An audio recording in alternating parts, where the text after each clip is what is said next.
You ask Tiger to solve. This deals with linear equations with one unknown. The final result is m equals 1. Let's solve it step by step. Group all m terms on the left side of the equation. Add 4m to both sides. Group like terms. Simplify the arithmetic. Group like terms. Simplify the arithmetic. Group all constants on the right side of the equation. Add 8 to both sides. Simplify the arithmetic.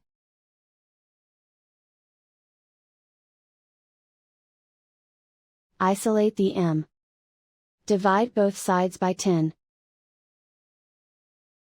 Simplify the fraction.